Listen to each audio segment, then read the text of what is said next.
This time on episode 233 of Legends of S.H.I.E.L.D., we have an important show announcement. We're going to discuss Agents of S.H.I.E.L.D, Principia, Marvel News Roundup, and your feedback. I'm Chris Farrell from the official GonnaGeek.com podcast, a proud member of the Gonna Geek Network, just like the show you're listening to now. The opinions expressed are those of each individual. Check out all the other geeky podcasts over at GonnaGeekNetwork.com and get ready, because geekiness begins in 3, 2, 1. You have been granted clearance by Director Phil Coulson. Stand by for S.H.I.E.L.D. debriefing.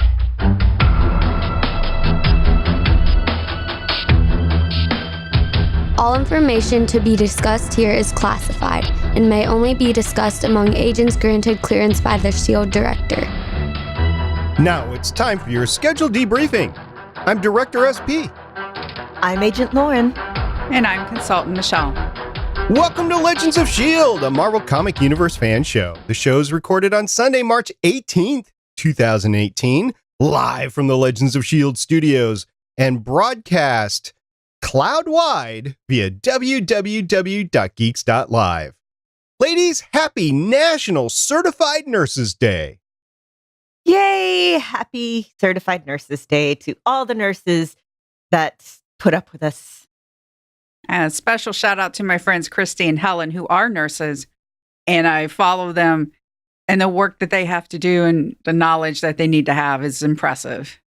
Yeah, like, we're not being facetious here. You guys rock. You guys do indeed rock. Matter of fact, the last couple of weeks, I've had a lot of nurses that were helping out a family member. So that is wholeheartedly a thank you to all certified nurses. Yay. And it just so happened to be National Certified Nurses Day on March 18th, 2018. So you go, all of you.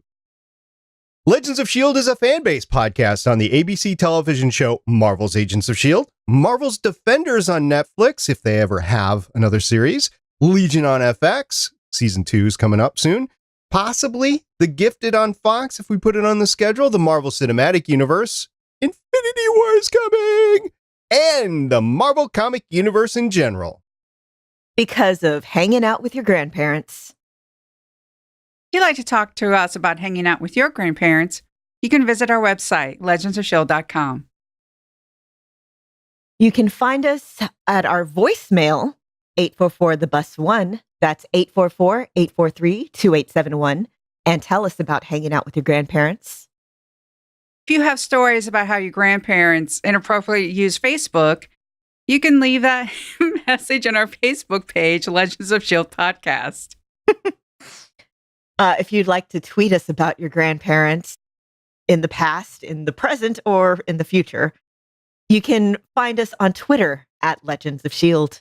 If you want to guide your grandparents through watching this show on YouTube or perhaps watching some Ghost Ship history on YouTube, you can find us at youtube.com/GonnaGeek. And remember, Legends of S.H.I.E.L.D. is a proud member of the GonnaGeek.com network.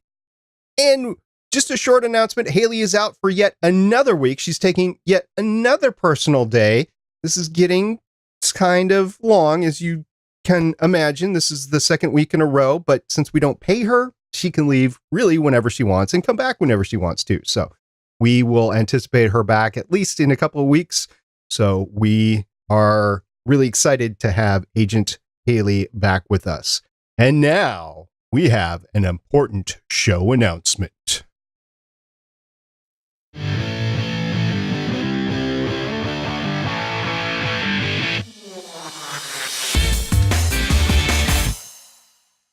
All right. It's been teased since Michelle said it in the beginning of the show, but we do have an important announcement.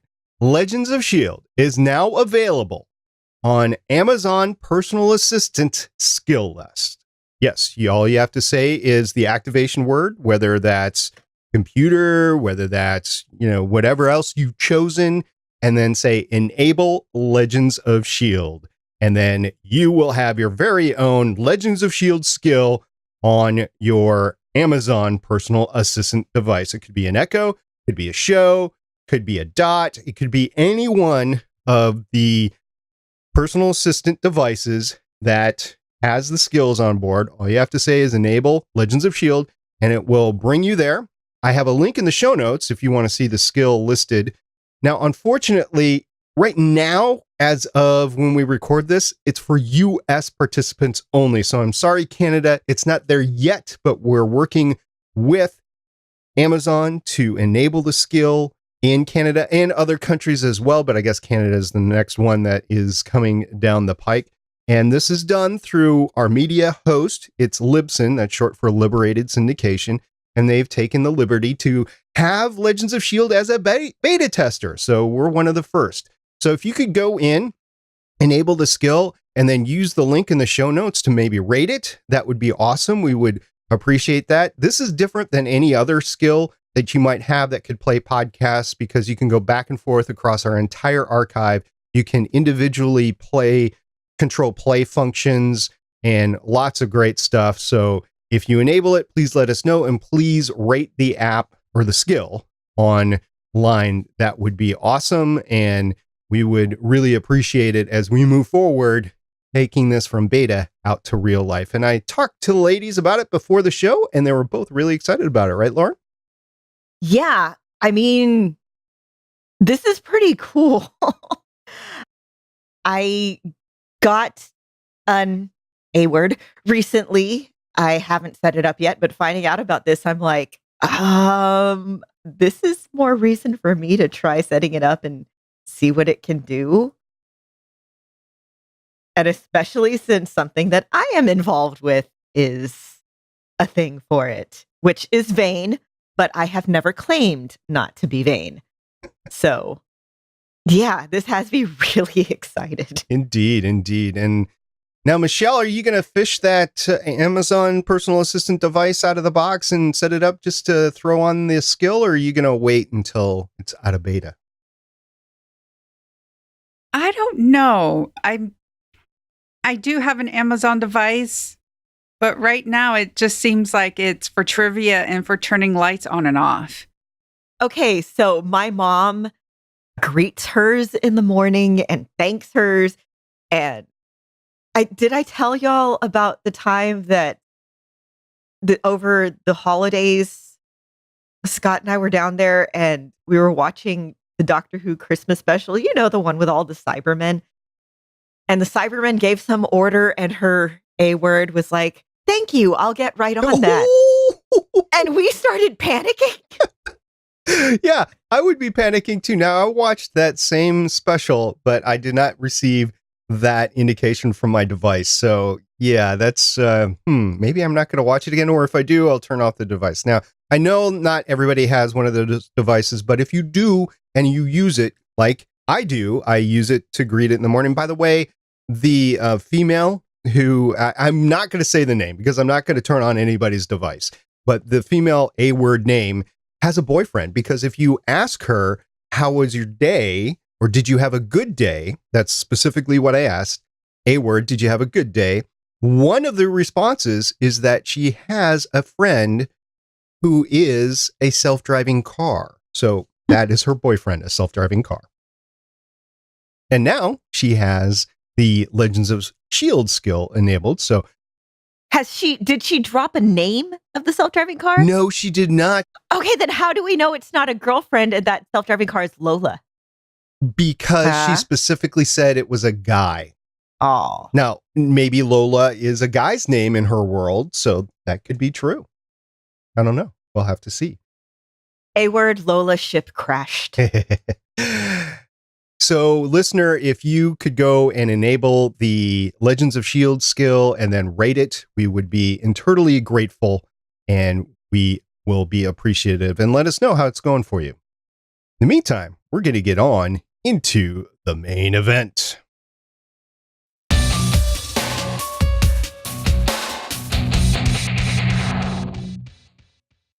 Yes, this week we saw an Agents of S.H.I.E.L.D. episode. It's always great to have a new Agents of S.H.I.E.L.D. episode. This is episode number 101, since last week was episode number 100. And we were all wondering what the title was called, what it was about. And we got our answer, didn't we, Lauren? Yeah, we did. So I forgot about it until almost the end of the episode. when that evil general lady whose name I can never remember. Hale, thank you. I was going to say Hawk, but then I'm like, no, that's the lady. That's the main character from Dragon Age 2. So Principia is the name of the floating ship. Yeah, it looks like a frigate or a destroyer, that type of class. The numbers on the side were 145. Not sure what that means. Just a ship floating in the sky at 25,000 feet. That was cool. A floating ship. That was so cool. We'll talk about it in a second. So, Michelle, who directed this great floating ship episode? It was directed by Brad Turner. Has 103 directing credits since 2008, including 8 La Femme Nikita, 4 The Twilight Zone, 1 Battlestar Galactica, 8 Andromeda, 1 Smallville, 1 Alias, 8 Stargate SG-1, 6 Stargate Atlantis, 2 Prison Break, 46 of 24, 1 Daredevil, that was Stick, 1 Falling Skies, 2 Agents of S.H.I.E.L.D. Also a producer for 13 shows, including 24 Helix and the Shannara Chronicles, which has been canceled, and that makes me sad. I heard that because I have a fellow podcaster about podcasting that started a show on the Shannara Chronicles. I was like, hey, how's that podcast going? He's like, the show was canceled. Oh, so sorry. That was such a great show because everybody I knew enjoyed it. So I feel your pain, Michelle. Thank you. Lauren, who wrote the episode? The episode was written by Craig Titley. This is his 8th discussion appearance on Legends of S.H.I.E.L.D. He's written some of our favorite episodes, including Afterlife 4,722 Hours. Yeah, just a whole bunch of episodes. He has 9 credits. He has 9 credits since 2001, including the Scooby-Doo movie. He did the story for that one. Cheaper by the Dozen and Cheaper by the Dozen 2, Percy Jackson and the Olympians, The Lightning Thief, the script for that one. 2 episodes of Star Wars The Clone Wars, 2 episodes of The Cape, and 9 episodes of Agents of S.H.I.E.L.D. Indeed. Now, we laugh about his name all the time, Craig Titley, when it is said on the podcast. Haley does, at least. Unfortunately, she's not here right now. But I always talk about Cheaper by the Dozen because I like the movie and he did it. So awesome there. By the way, have either of you two watched Star Wars Rebels? Yes. I have not caught up with the last season, but I know what happens. It's one of those, if I watch it, then that makes the fact that it ended real, and I'm not ready for that yet. Michelle, did you get a chance to watch the series at all? Not yet. Okay. It is amazing, really. I wasn't expecting much because I didn't like the animation style. I'm not a big fan of that animation style, but it's the animation style that a lot of cartoons and anime has gone to these days because it's computer-aided graphics versus hand-drawn. And in that, it's crisper and it's capable of doing a lot more in less time for less money. So that's all great. But the storyline behind this whole thing, Star Wars Rebels, was amazing. I have not had a chance to watch the Clone Wars. Y'all keep telling me to watch the Clone Wars. I have not watched Clone Wars yet, but Rebels was a great use of my time. I'm so glad I watched it, and the ending was good as far as I'm concerned. I know different people had issues with it, but the ending was good for me, which makes it a great series. So if you haven't checked that out yet, you can go ahead and check that out. Star Wars Rebels. And of course, yeah, the animation is also, so there was a Clone Wars animated series back in I think 2005. And it was done by the guy who did Samurai Jack, Genndy Tartakovsky, whose name I am horribly mispronouncing and I can never get it right. So the animation for Star Wars The Clone Wars was very heavily based off of that style. And Rebels is kind of evolved from that. So that's, again, it's a very heavily stylized style. I can understand why people wouldn't like it, but it's something that I'm very used to. And I love going back and seeing how the animation there has evolved and gotten better. Just, I love it so much. And I don't want it to be over, but I'm really curious as to what they're doing next. Exactly. I was just going to say that. The way it ended, it's great to look forward to what's coming next. And I won't spoil anything, but it's great to look forward to. By the way, if we look backwards just a couple of days, we can find the ratings for this episode of Agents of S.H.I.E.L.D. Principia. on Friday, March 16th, 2018. ABC aired it to a live rating of 2.14, which is pretty much steady from the weeks before rating, the 100th episode rating at 2.15, which is amazing considering that it was in the middle of the NCAA tournament on a Friday night, of which one of the biggest upsets of all time during the tournament actually occurred. So for ABC Agents of S.H.I.E.L.D. to get this rating and keep it on the same level as last week, I think was amazing. And I'm looking forward to the ratings actually going up a little bit next week too. So really looking forward to the show succeeding as we go forward. Still think it's going to be canceled because I think a rating of 2 is kind of low for what they have to put into the series in terms of money for effects, cast, that sort of thing. But we'll see how that goes. Now, we're going to get into the episode discussion. Michelle, your mom has watched the episode, right? Oh, yes. She is fascinated and captivated by this season, even though this episode didn't have a lot of action. It still intrigued her because all these little breadcrumbs are happening. All these little moments are filling in things, yet posing more questions. So she is very fascinated. She has told me that this is her favorite season, like point blank. No more debating. She's like, this is my favorite season. And before we go on, I want to talk about the title of the episode a little bit more. The Principia is also the title of a book by Isaac Newton, written in 1687. And it's the mathematical principles of natural philosophy. It brings together principles of time, force, and motion. So considering that this episode was also about gravitonium and a boat falling from 25,000 feet in the sky, I think it's interesting that they took the name of this book and they put it on the ship and everything. That's a pretty deep cut joke, and I approve. Indeed, that was amazing. We didn't get a chance to talk about that before we started recording, so that is great. I'll have to look that up. I thought Principia was not exactly a great name for a ship, just on the ship's name alone, that it had to have something to do with something, but wasn't quite sure. So yeah, that's nice poll, Michelle. Way to go. By the way, flying boat. Yay, flying boat. That's so awesome. So for those of you that don't know, I'm a big Robotech fan.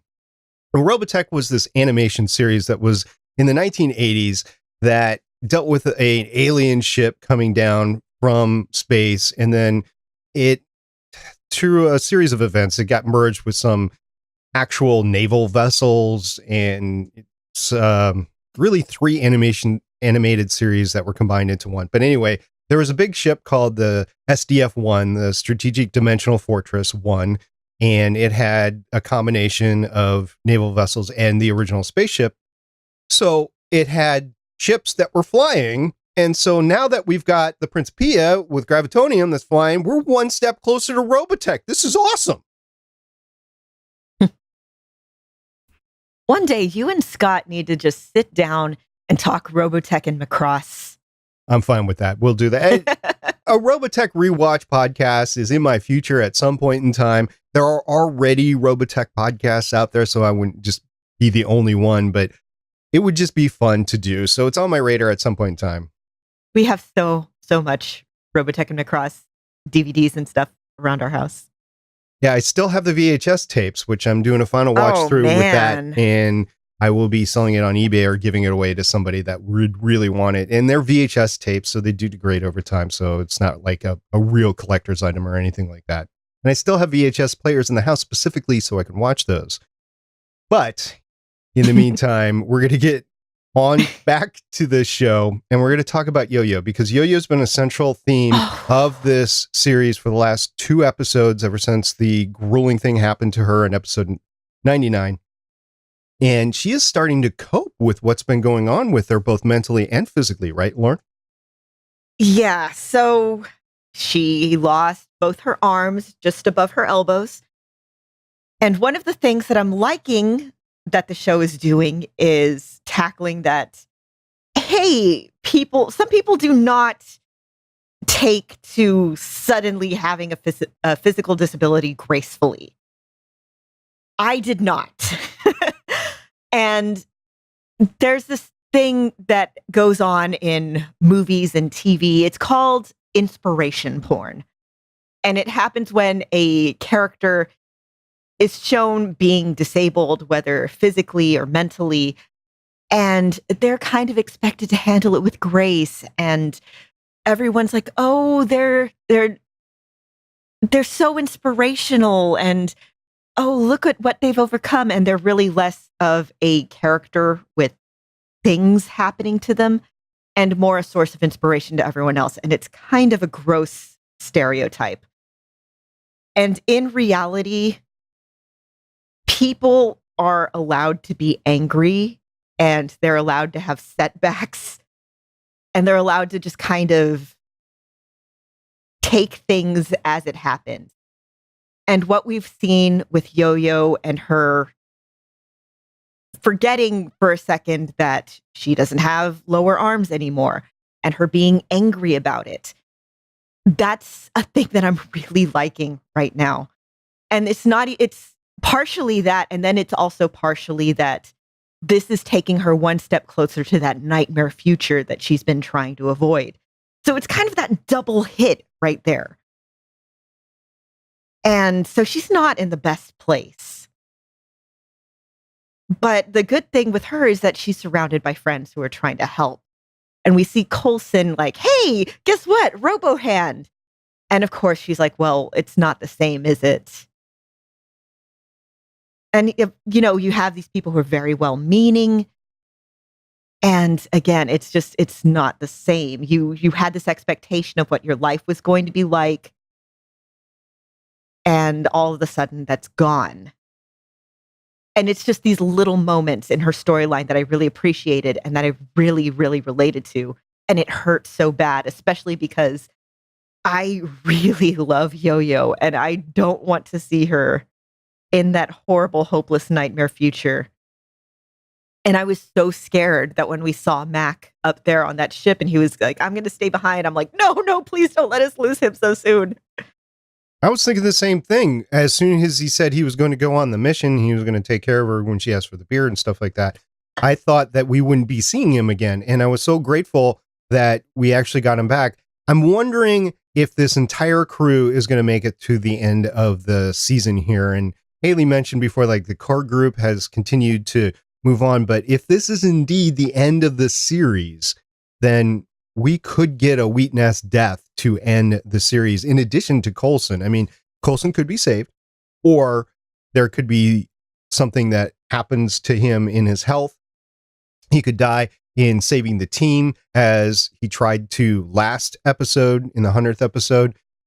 So much is up in the air because the series is ending. Little things like Matt going on a mission, you don't know if he's coming back or not. I think it's interesting about Coulson, because Coulson has started to accept his fate. Simmons asks, how you doing? And he's like, I'm doing the same as I was before. I'm fine. He has told the team, I have survived one unnatural resurrection. I don't want to go through it again. And I know Daisy and May, they're coming from a good place because they love him. They say he's been our shield. We need to be his shield now. But it makes me uncomfortable because they're putting their needs of him being around. We need him to be our leader. We need not to see him die. But Coulson is like, I have accepted it. Let me go. Mm-hmm. And I actually hope that they do. Because having someone force their treatment onto you is disrespectful. That's my perspective, that it's disrespectful. Agreed. It's like having a family member who has a do not resuscitate order and keeping them on life support for years and years and years when it is 100% not what they would have wanted. You want their body to be around, but it is going against their wishes, and it's an extreme form of disrespect and greed, I feel like. And the thing is, you know where they're coming from because they love him. They want him to be around. He means something to them, both personally and as a symbol. Yeah, he was their But shield. That was the symbol. exactly, Yeah. exactly. But at the same time, Coulson himself has said, I don't want this. I don't want another unnatural, life prolonging thing. And it's not surrendering. For some reason, they see it as him giving up, or he doesn't want to fight. He doesn't want to fight going through a very painful treatment. Having dead tissue resurrected is painful. It's not a very good thing to go through. So I don't see it as him giving up or throwing in the towel and just wanting to die. If that was the case, he would be off in a corner, or locked in a room, go, leave me alone. I'm going to wallow. Instead, he's like, I know I have a limited time left. Let me live it how I want to live it. Out of curiosity, I wonder how many of the writers in the writer's room this year were drawing on experiences with, say, relatives who've gone through cancer treatments or something like that for this particular storyline. Yeah, it's very similar. When you have a family member that goes through something like that, more than likely they create a living will and designate a medical power of attorney. And the two can sometimes conflict. But if you are a true medical power of attorney, you're going to stay true to that living will and what the person's wishes are. But in either case, I mean, that is something to go through, and you have to understand that in order to tell that story. And I think the writers so far have been doing a great job in telling that story once it has been learned what's going on with Coulson. And I was thinking about this. If you even go back to the space station, he wakes up and he's looking out at space, and he takes a deep breath and he goes, okay, Phil, it's time to go to work. He knew even back then that this was happening to him. Yeah.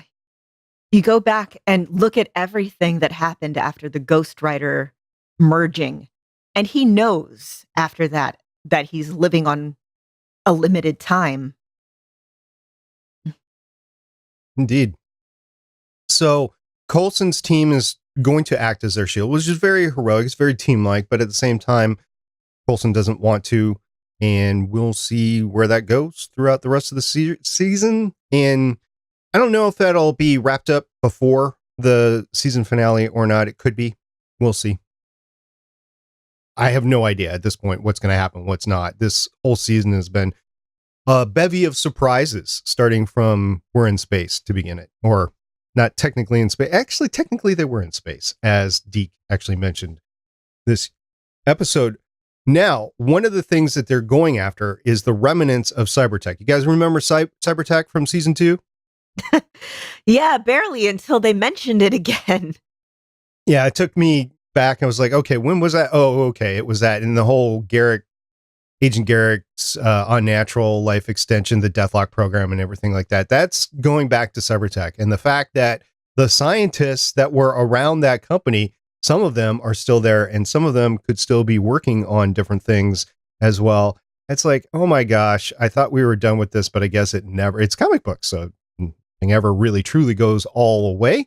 And we have the search for things, including robotic arms and a way to control the gravitonium, which is going to come to a head on whether Earth is destroyed or not by the end of the season. And of course, the what's going on with Coulson, I think that's going to be linked to it as well. I think we're at the pinnacle of what's going to happen with all those three things, and we can see the convergence of it as well now.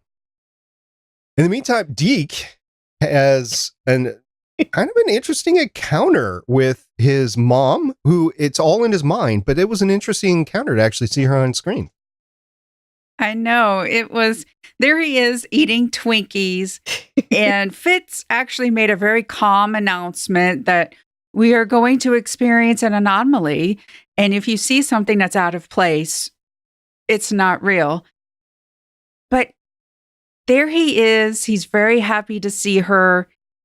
And because we figured out that Deke's the grandson, and it's like, there's the Fitzsimmons baby. There she is. And we get to see her.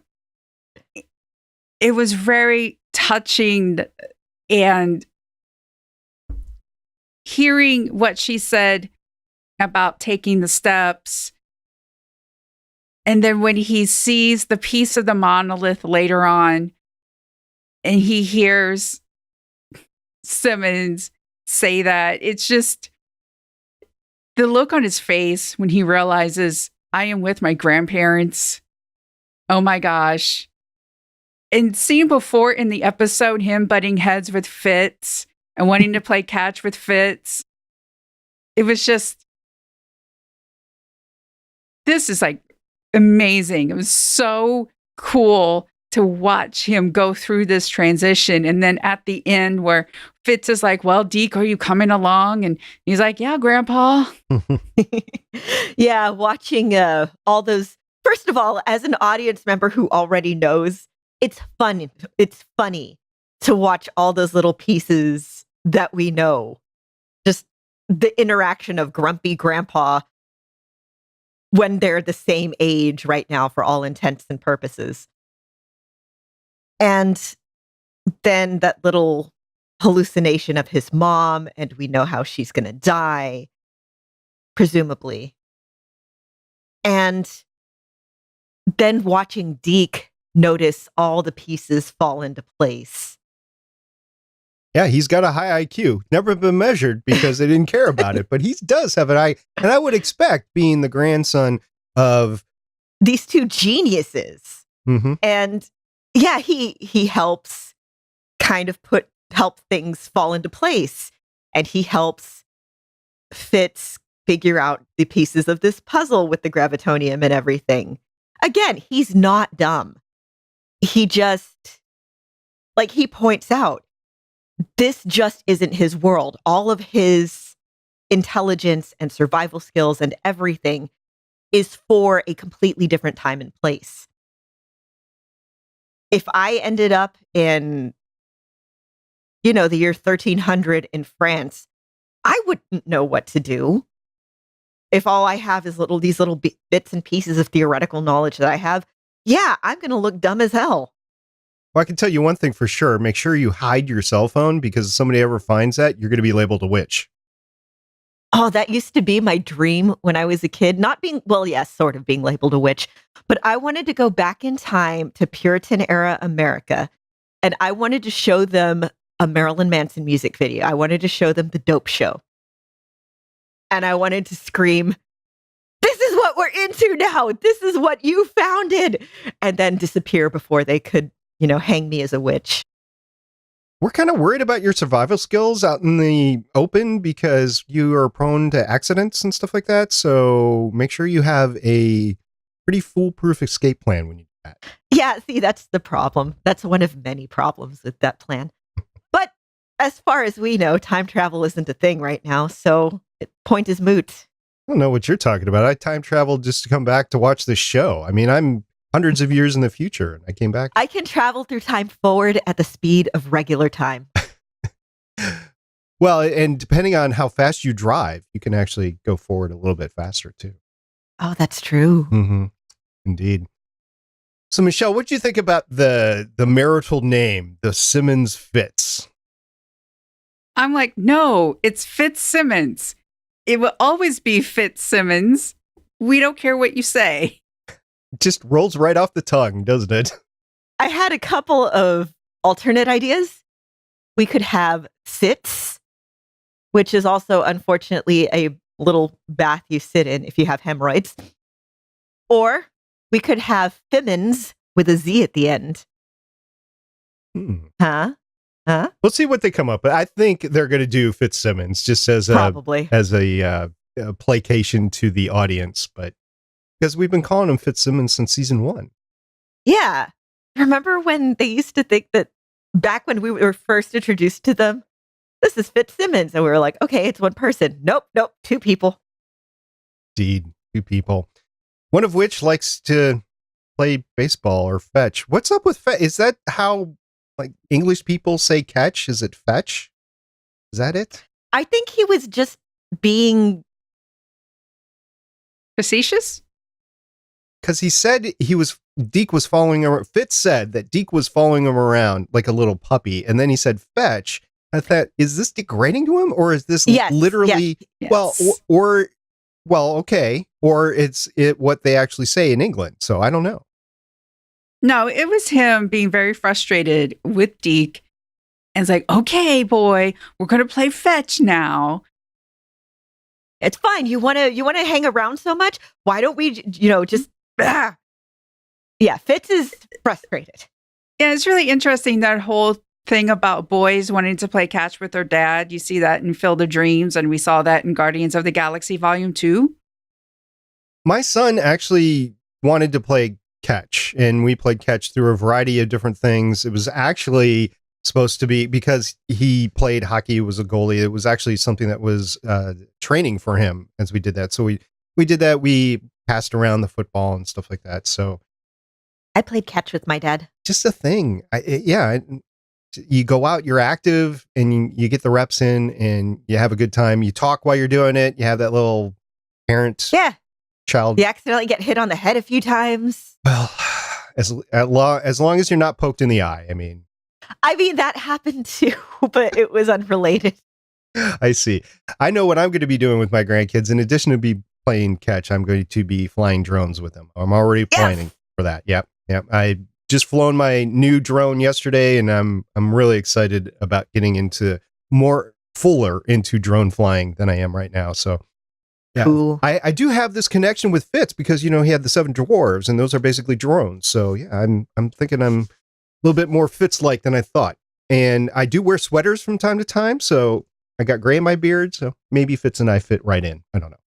Was it just me, or was Fitz's wardrobe in this episode very grandpa-like? It was intentional. Yeah. Right? Was. Although it's not out of the ordinary from what he was wearing all along either. So yeah. So it's just a nice little visual joke, I feel like. Once again, Lauren coming in with the costume visualization, because that's what she likes. I do. Michelle, we also have the return of another character from Legends of S.H.I.E.L.D., Alex von Strucker, or Alex Vaughn, or It's Alex Braun or Werner von Strucker. And it almost seems like the writers did a rewatch of their own show and was like, what can we bring back? What loose end can we tie up? And we get Alex again. He remembers everything. He basically wants a chemical lobotomy, but Hale captures him and wants him to join her team. And she's using Ruby to manipulate him, to convince him to join the team. And it's interesting how Ruby uses the truth. And I'm wondering, do you think Ruby wants to take over the team? Is that her truth, or is it just a carrot she's dangling in front of Alex because she knows Alex likes to be in charge, considering his lineage? I honestly have no idea. I can't figure out what her angle is right now. How old do we think she is? Because Dove Cameron, who plays Ruby, is 22.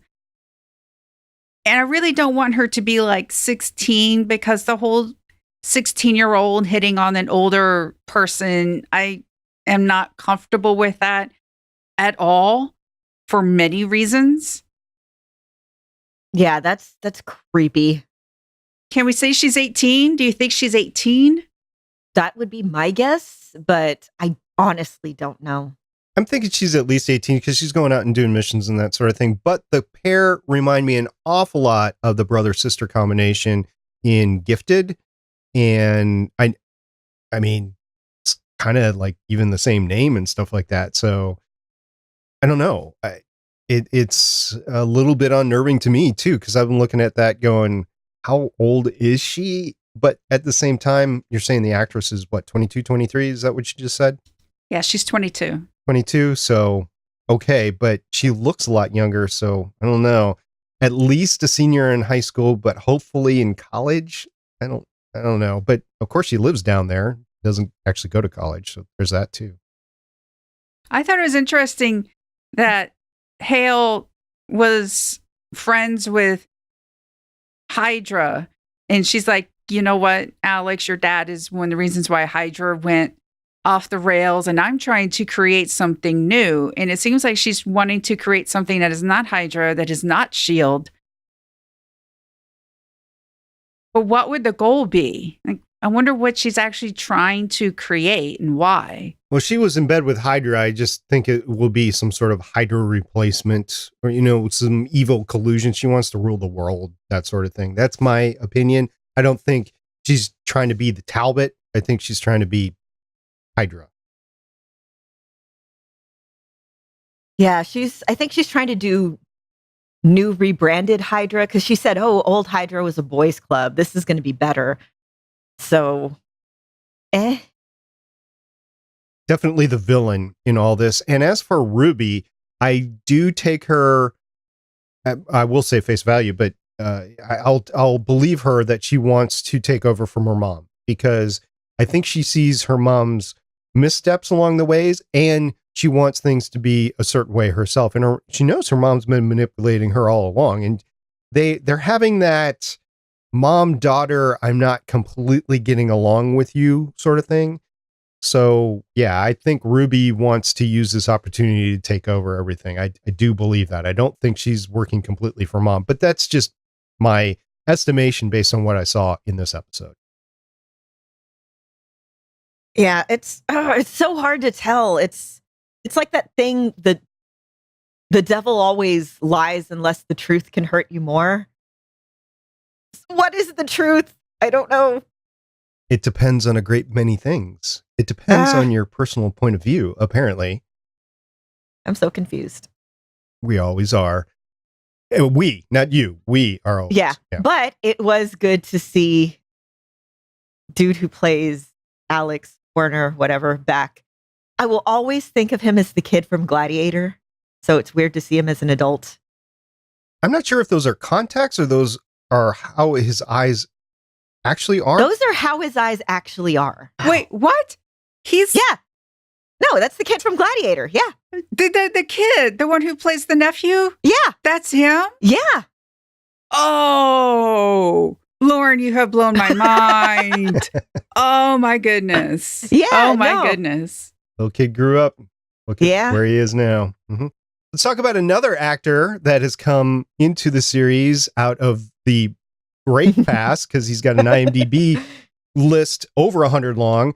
It's Jake Busey, who is playing the Candyman, and I've got a little sweet tooth, so we're going to talk about him right now. So, Michelle, what do you think about the Candyman?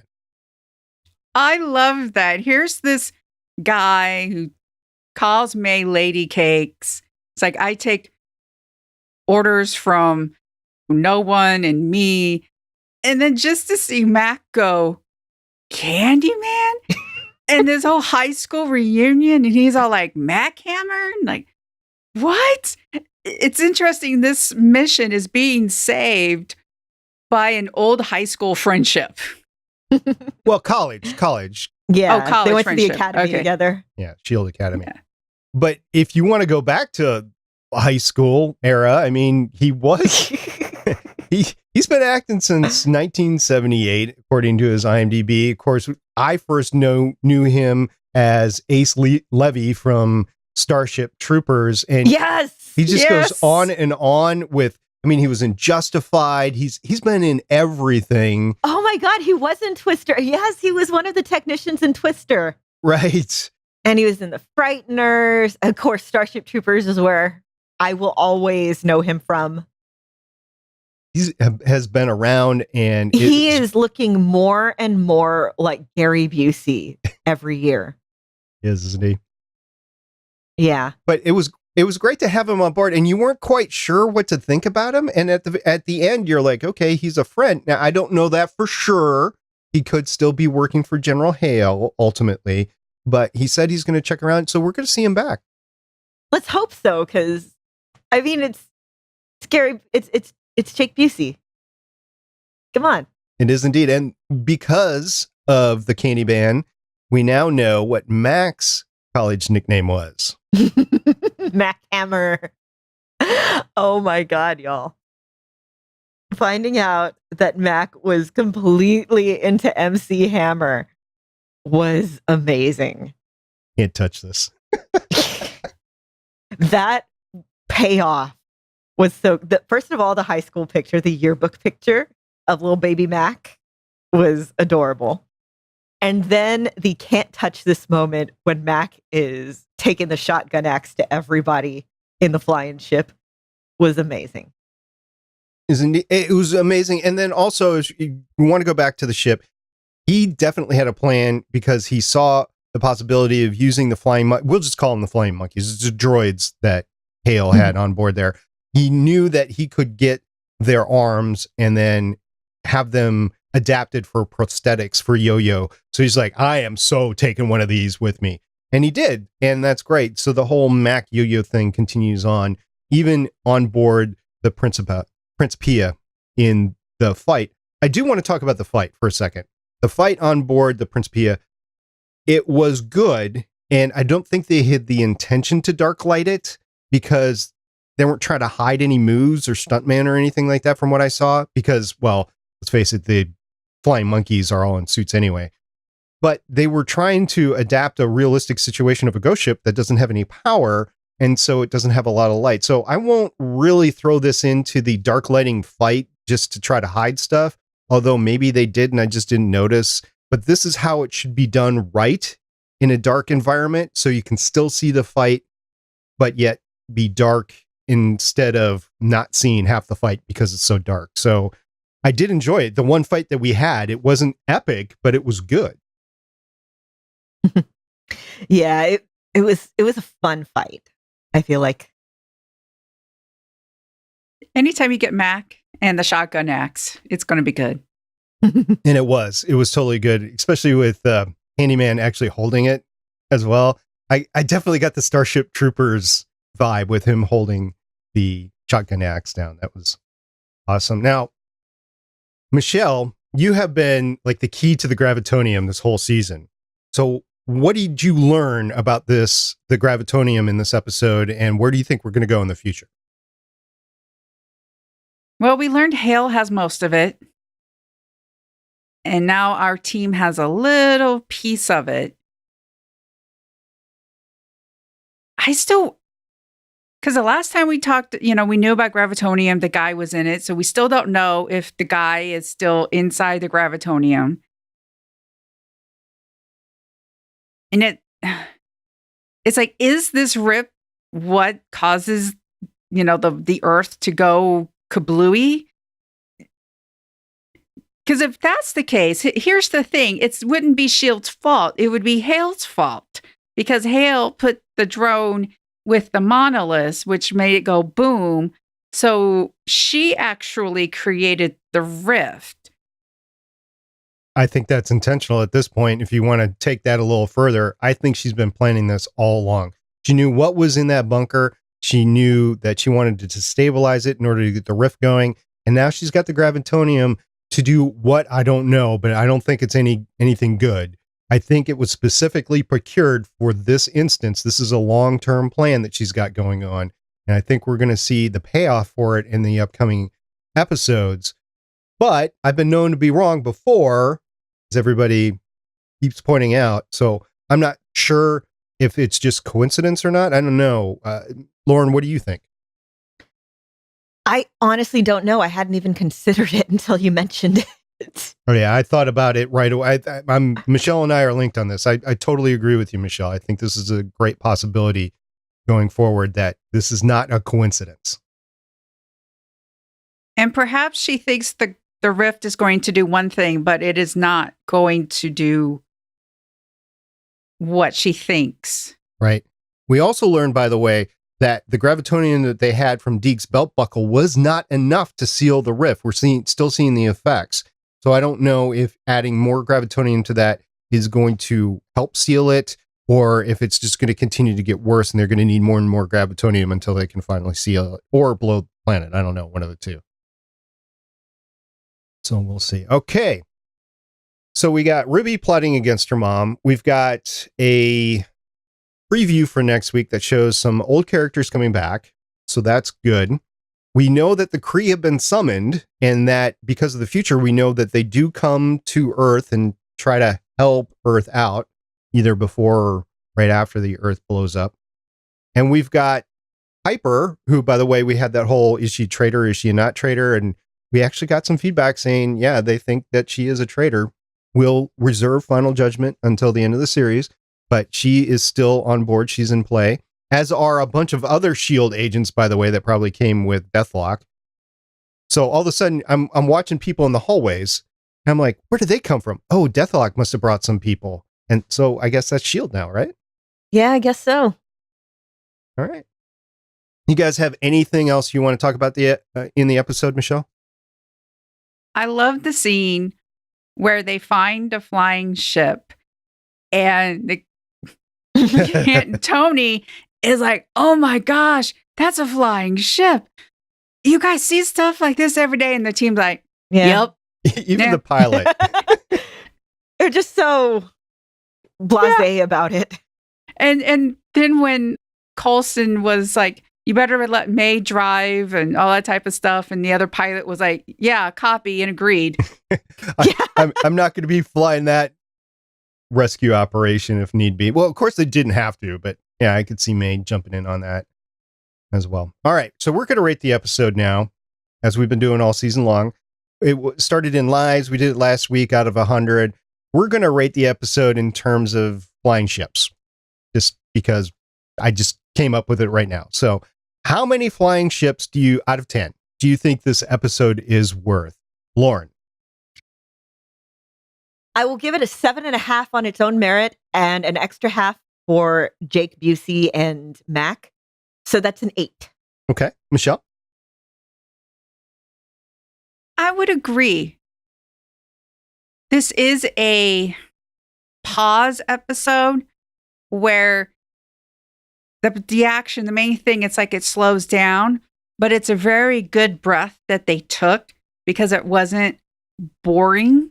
We actually had some character development along the way. So yeah, 8. I wanted to go lower. I wanted to say 7 or 7.5, but I will agree with you. It's 8, possibly even 8.5. I've watched it a couple of times. The whole build up with Hale's team, that's interesting to watch. It is a slower episode because you're still watching stuff happen. The flying ship, of course, is awesome for me. That was just, I understand that it's not that big of a deal in this universe because you've got Thor with his ships, you got Guardians of the Galaxy, that sort of thing. But this was a naval frigate, a destroyer, and it was at 25,000 feet. That was just awesome. So yeah, I'll go 8. It's very much we're getting ready to build stuff up for the last half of the season episode, but it had enough little fun moments that I'm willing to give it an extra little nudge. Mm-hmm. Yeah, I can be convinced to go 8.5, but I'll stay at 8. All right. So this is one of the reasons why I'll keep it at an 8, and it has nothing to do with the actual episode. And I don't know if this is isolated to just me or if other people have had this issue. I'm just going to lay it out. So as I've watched the episode the first time through, I watched it on one of my main home entertainment centers, either in the workout room or in the great room or something like that. The second time through, I've been trying to take notes and watch it via the app. And yes, I know I can't fast forward through any of the commercials, but it's on the web. It's not actually an app. It's the web interface. But halfway through, it completely stalls. And no matter what I do, I can't bring it back. I have to wait at least like 10, 15 minutes, close down the window, bring it back. Even a reboot won't help it. So I don't know if it's on their end, if it's through my cable provider, if it's something I've got going on with software, but it has been very annoying to me lately of trying to watch that episode the second time, trying to take notes on it right here in the studio. And I don't know. I'm going to try to keep figuring out what's wrong, and we'll see how that goes in the future. And I'm guessing everybody else is watching it through different means because we've never had this discussion before. But listener, if you have had this experience with abcgo.com, let me know. And let me know if you figured out what to do with it, because it's really aggravating to me. Next week, we're going to be talking about Agents of S.H.I.E.L.D. episode 14 of the 5th season. It's the 102nd episode of the series called The Devil Complex. And based on our preview, I'm looking forward to seeing it. And that's next week. So stay tuned for the next episode of Legends of S.H.I.E.L.D. In the meantime, Lauren, if people want to go out and see other great geeky content, where can they go? Well, you can go to gonnageek.com and find some of our other great shows, like Game Life Balance US. In episode 49, is Super Metroid a perfect game? Where they ask, is Super Metroid a perfect video game? Cody poses the question and John tries to come up with answers as they review the classic Nintendo title on the SNES Classic, 24 years after it was first released. A lot of great old classic gaming coming out of Game Life Balance US. By the way, there is another component to Game Life Balance. It's Game Life Balance Australia. Keep an eye on those guys.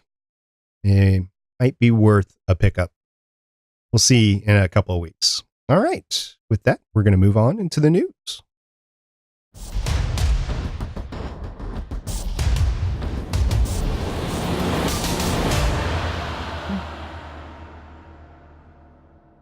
Well, I don't know if you've heard, but Marvel is doing this experiment with this small art house film called Avengers Infinity War. Perhaps we've heard of it, Lauren?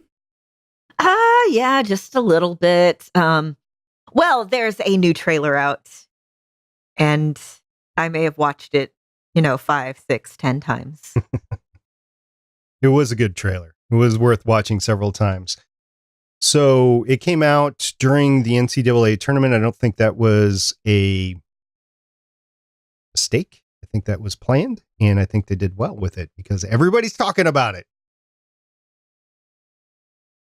There are so many people in this trailer getting little hints of things that are going to go on, or getting little bits of character interaction. My two favorite bits, Star-Lord telling Tony Stark his plan is stupid. And 12% of a plan, right? 12%? And Spider-Man, Peter Parker introducing himself to Doctor Strange. Those were kind of adorable. With his made-up name. Yes. Oh, we're using our made-up names. Oh, and Baby Gamora. We get Baby Gamora. Are we sure about that? Are we sure that's Yes. Baby Gamora? I am 100% sure that's Baby Gamora, because if you look on the sides, you see other people who look a lot like her being held back by presumably Thanos' guards. So I'm guessing this is where Thanos picks her up and then kills everyone else. So, Lauren, are people buying tickets for this thing? It looks like they are. I mean, I know I have. And when I did, the theater was pretty full. Wow. So Yeah. I was wondering about this, and I haven't done any research into it, but if you previously had purchased opening night tickets, did you have to repurchase them for the actual opening night because it was moved up in the United States? I thought that they had only just done ticket sales. I didn't think ticket sales were open before. So the ticket sales came out after they moved the date up? Yeah. Okay. So within 6 hours, they broke Fandango's record for best-selling superhero movie in the first 24 hours of pre-sales. So yeah, 6 hours to break 24 hours sales. Numbers are confusing me right now, but that seems pretty good. This is so unfair because of what's going on in my personal life right now. I can't plan for anything like that in the future. So I'm going to have to buy the tickets like the day of or the day before. And I might not see it opening weekend at this point. Oh no. Yeah. We'll see though. Might have to take a day off of work to go see it during the day. Yeah. I got mine for at that Thursday, which is also my birthday. So happy birthday to me. Yay. Yes. Will there be cake? I will make cake happen. What kind of cake do you take to an Infinity War movie? I'll probably eat cake earlier in the day. Oh, you're not going to take cake with you and serve it to the entire theater? No, Why would you not do that?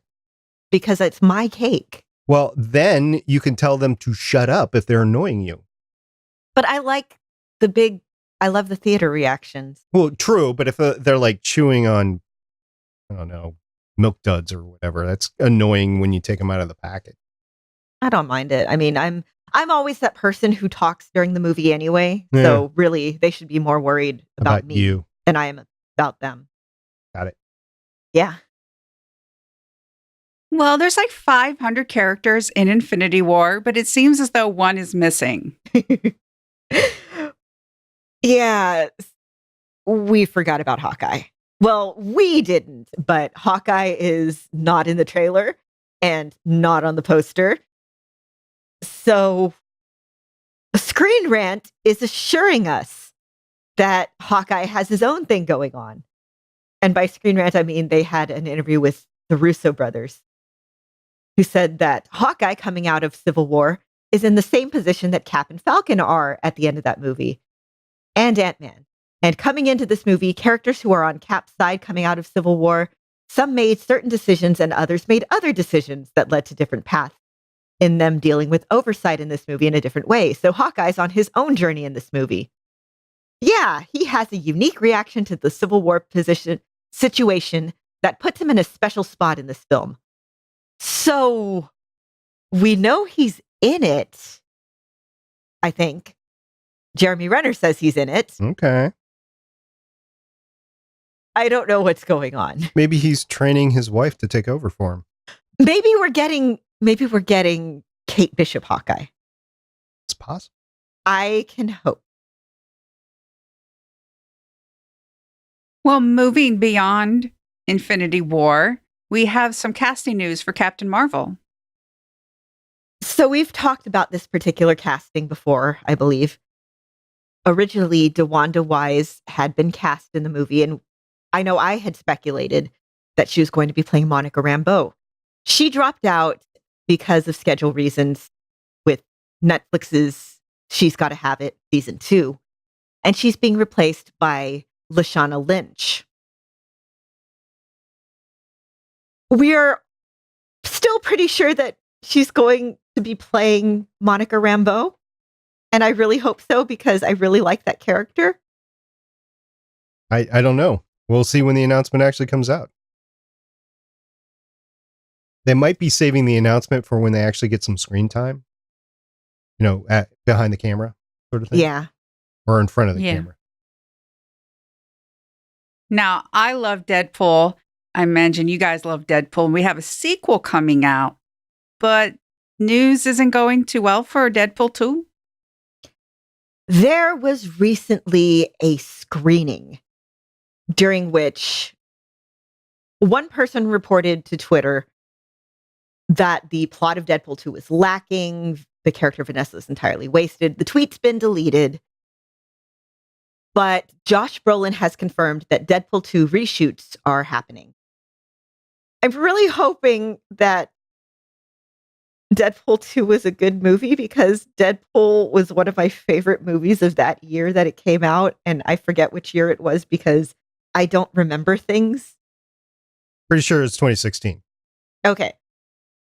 But guys, I don't want Deadpool 2 to be bad. I don't either, but the film has been in kind of a mire of control because you've had the director leave and being replaced. You've had confliction with Ryan Reynolds. You've had the whole studio in upheaval because of what's going on with Disney purchasing Fox right now. So there are things going on around this film that are affecting it. And I don't think it has anything to do with the actors. And let's not forget that this kind of was going to be a one-off. And it did so well, they're like, okay, got a second one. Here you go. So this could be suffering from maybe we didn't have a good story on this character going into a second one. And it's hard to recreate the magic of the first. Take a look at Mask, right? Mask and Mask 2. Take a look at those and how well Mask did and how poorly Mask 2 did. And you get a vibe of maybe this is similar. So we'll see when it comes out. I'm going to go see it, though. Michelle, you're going to go see it, right? Yeah, of course. Hopefully it'll be good. Well, I like finding oddball things, and I have a couple of them for you today. First, Angela Bassett would have made a fantastic Killmonger in Black Panther. This is the headline by BuzzFeed. She stopped by BuzzFeed to speak about the film, and she ad-libbed well, basically, they had her read an audition to be Killmonger. It's a great little clip. You see her starting and then kind of laughing and trying to get back into character. It's just very interesting, very short clip. Yeah, it's a fun video. It's well worth a watch. And IO9 actually shared that Marvel's Black Panther animated series is streaming for free on YouTube. I did not realize that back in 2011, Marvel, in co-production with BET, produced a 6-episode animation motion comic hybrid series starring the Black Panther. Yes. Now, the entire series is streaming on Marvel's YouTube channel. The 120-minute series was unusually ambitious for motion comics, blending original and striking animation with the sort of slow start and stop vibe that usually characterizes the genre. With Djimon Hounsou as T'Challa, it tells a similar story to the Black Panther film, introducing audiences to Wakanda and its king before introducing an external threat to his role. I remember when this happened, and I was so excited about it at the time because, yes, Black Panther, and yes, Djimon Hounsou, who's one of, I love this guy. I was so upset that he was wasted in his little bitty role in Guardians of the Galaxy. And I remember when it came out, I was hoping that the animation would have been a little bit more because I didn't know it was going to be a motion comic. And it is worth a watch. It's based more on Wish I could help. Hold on, I'm googling it.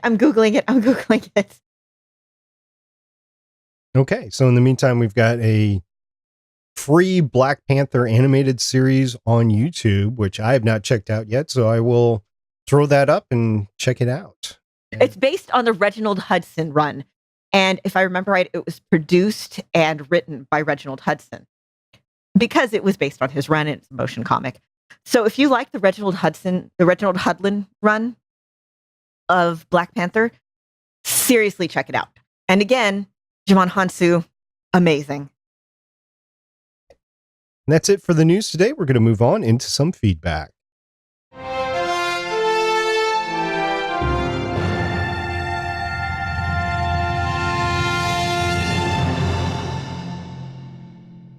So we have a lot of Twitter feedback this week, and I picked 3 because otherwise we'd be here for a while. So first off, we have from @AdonnaGirl. Shame there's no news for Legends of S.H.I.E.L.D. to talk about this week. And she linked us an article from Entertainment Weekly, EW.com, decoding all the references and revelations in the new Infinity Wars trailer. And this is worth a read. It's a bunch of it's like a slideshow of the things that are going on and a bunch of the covers of the Entertainment Weekly.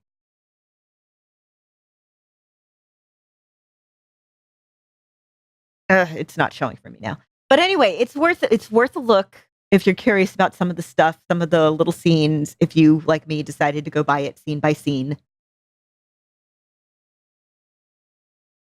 I believe IO9 also has their own scene by scene thing up. We also have from @AndyMigna. So since Deke knows, will he try to change the future? And this is an interesting thing. So now that Deke knows that he is here because, his grandparents had his mother. His mother met his father, presumably in this horrible crapsack future. And now he's there because of it. So if they make this future not happen, will Deke poof out of existence? Or is he there already because of a weird time loop? And oh no, I've gone cross-eyed. I don't know. It's what happens with Deke, right? He could heroically save the team again, and this is kind of a non-starter anyway. But if that's the case, can he come? It's the whole time thing, and I'm sure they're going to have an answer for us. Otherwise, a lot of people will be not happy. So we'll see. And normally I like to pick from different people, but Christy at Adonna Girl sent us this article that I really wanted to talk about. So South by Southwest started last week, and she linked us. This made me think of y'all's discussion about Phil charging his hand. If someone needs to charge their bionic arm, give up the nearest outlet. Angel, I'm very sorry, I'm going to mispronounce her last name. Giuffria uses a prosthesis that requires a battery charge every few hours. At South by Southwest, she needed to charge it up, but found it difficult to convince people to give up their outlets. It turns out this isn't quite the whole truth. She made a tweet about people charging their phone and having to go to the shame corner to charge her phone. But then she said, I thought it was funny because there was another plug nearby. For all I know, they were confused by the entire situation, since everyone here at South by Southwest seems to think my arm's a video game fashion statement or a fancy lit up glove and not a prosthesis. There's, in this Twitter Moments thread, a lot of question and answer about her having to charge up her arm. Other people have been chiming in. I saw somebody who has a prosthetic leg that needs to charge their up, and the port is behind their knee. So at some conference, they had to cut a hole in the back of their jeans to reach the port. And this is kind of becoming the new reality of people needing to charge up their phones, people being able to use USB chargers to do that, which is really cool. But remember, we talked about this several episodes ago with Coulson needing to charge up his hand.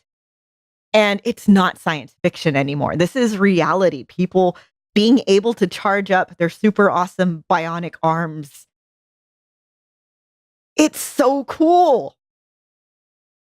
Guys, the future is here. Yeah. Waited long enough for it, so I'm glad it's here. And hopefully we'll have an Earth to charge up prosthetics with in a few years. Again, this is the cool thing about science fiction. A scientist will see something like so many scientists working on prosthetics were inspired by Luke Skywalker's prosthetic hand in Empire Strikes Back and Return of the Jedi. And they made prosthetics like that a reality.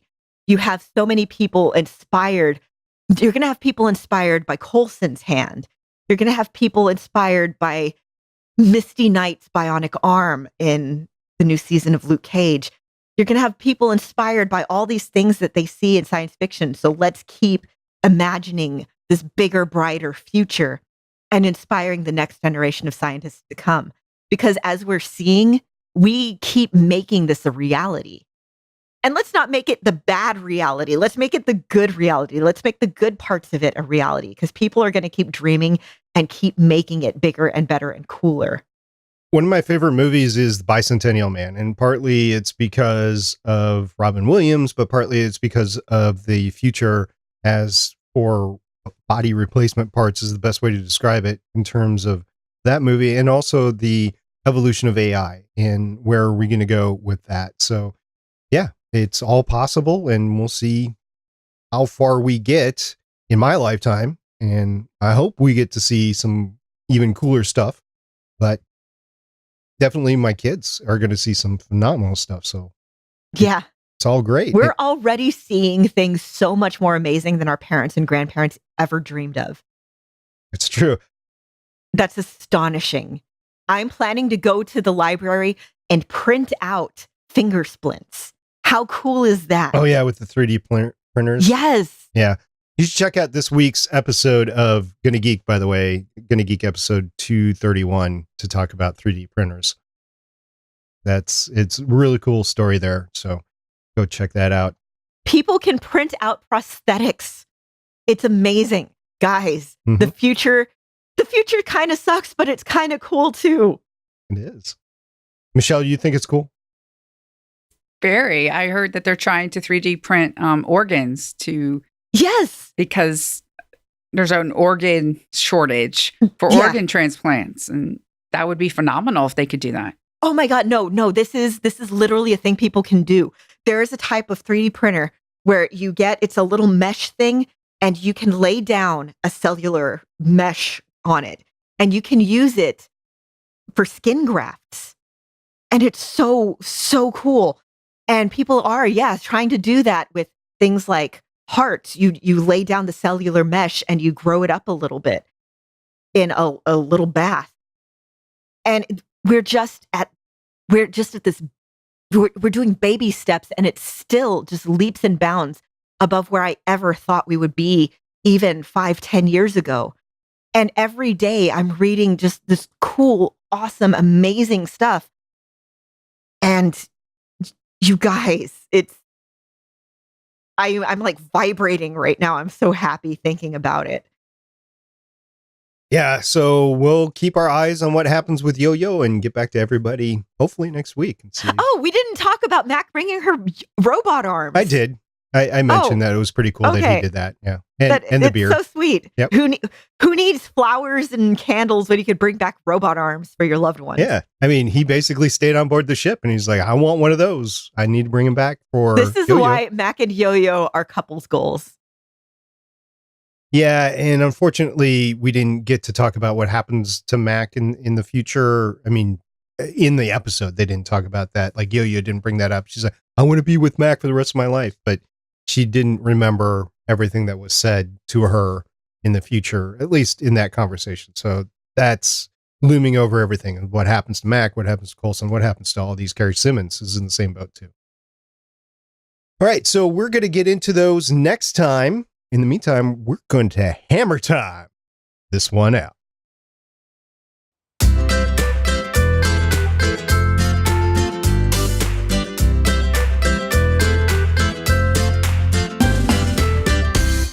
Thanks to everybody that has stuck with us so long. This was a longer episode this week, and thank you to everybody that's downloaded the show, because without it, we wouldn't be doing it. So thanks for all your feedback, too.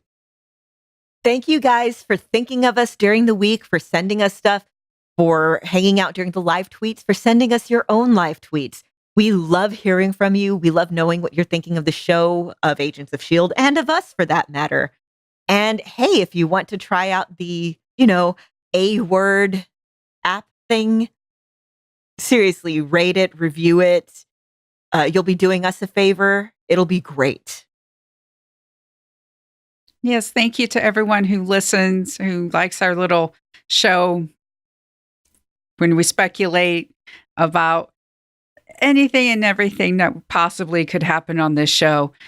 So we really do appreciate you listening to us and contributing. We do. And once again, if you are illegally pirating this show through torrent, please let us know. Until next time, I'm Director SP. I'm Agent Lauren. And I'm Consultant Michelle. You guys aren't going to drop it, are you? I just think it's neat. See you guys next time. Bye. Bye. Bye. Thank you for listening. If you want to leave us feedback, go to gonnageek.com and you will find all our contact information and other shows. You can also visit legendsofshield.com, where you'll find our complete archive of podcasts. The music heard on this podcast is by Kevin MacLeod, found at incompetech.com, and also artists on pond5.com and audiojungle.net.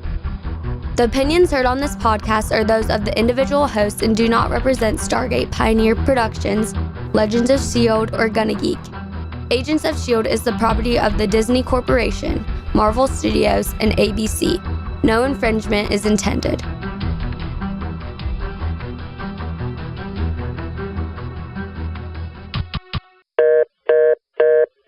Legends of S.H.I.E.L.D is copyright 2018.